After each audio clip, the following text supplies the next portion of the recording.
Okay, so let's start on this lesson, which is looking at the warning signs. And I suppose this is quite critical in the sense that before someone does become unwell, there'll always be hints, warning signs regarding what they need to look out for. And I'm talking about the carer.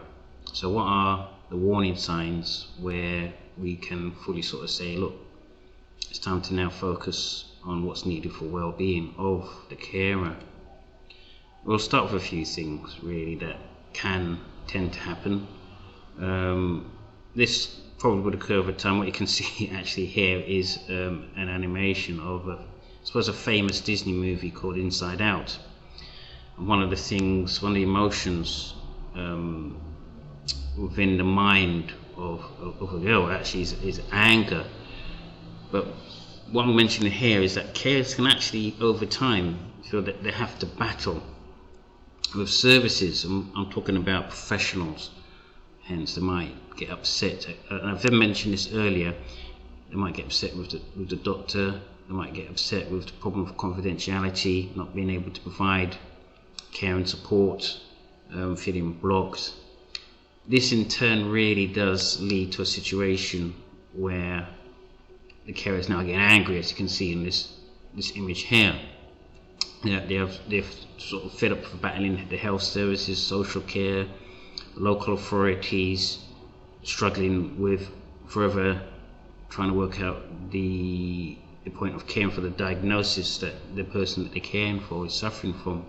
And this is probably quite prevalent in mental ill health, hence where the person deteriorates over time. Although there can be with mental illness a form of crisis, then things recover for a while, then there's another crisis, things will recover but will seem a lot worse than before. Also got situational family challenges, especially I suppose in smaller families where there'll be the lone carer, so they're providing that care and support perhaps to a parent or child. Those within the family may not want to be that involved. In turn, this can cause the carer to be very resentful because they're not getting that support from the family, and thus this in a sense will affect the person's well-being. Got another one really, loss of identity, loss of focus. Again, if you don't know, this cartoon is Alice in Wonderland, obviously. The reason I put the maze there is because with the groups that I run, carer groups, I often ask how the person is doing, how the carer is doing, and straight away I'm talking about the person that they care for and not themselves. So this in a sense sort of focuses on the loss of identity of that carer. They've not really looked at the support they need. They've looked at their well-being, in fact to the point that they're caring so much for that person that they forget themselves. So loss of identity, loss of focus on the carer themselves. This again is quite common, carer burnout. Again, over time, this is not something that happens straight away, but it's over time. I did mention in the listing of specific model that there's fatigue issues, lack of sleep can be a big issue, losing motivation. But if you're doing more and more tasks each week, each month, and things are not getting resolved, then it's easier for a carer to burn out. In fact, it's fairly common that the cared for can end up in other services, old people's home for a particular form of cared for, because the family cannot cope. Worrying about the future is also fairly common, particularly for older aged carers who are caring for children or someone younger. And it's not just that, I suppose, because when we're talking about old age carers, they're worried about who's going to provide that care for the person that they're caring for when the older age carer cannot provide that care anymore. Other forms about worrying about the future, and I'm particularly talking about the form of illness, well, not illness, but I'd say worrying, is that it can cause issues with another emotion, and you're worrying and being anxious.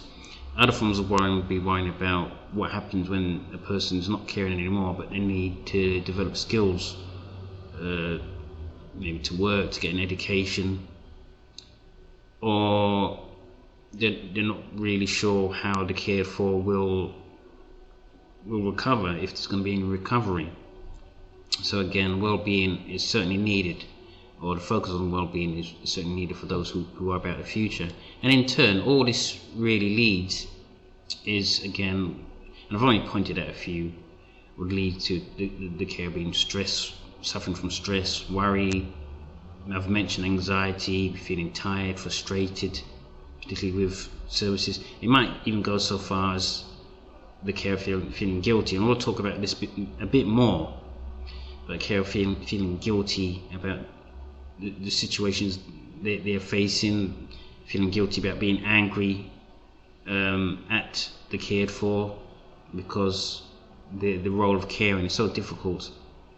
They're gonna want to take out their frustrations on others, feeling angry at having to go to the doctor and then feeling guilty about that, and also feeling helpless, feeling that things are getting out of control, feeling sad and being resentful and feeling lonely. So these, again, are important themes, important things to look out for, really, and warning signs that if the carer is not looking out for these things and it spirals out of control, they risk becoming unwell themselves.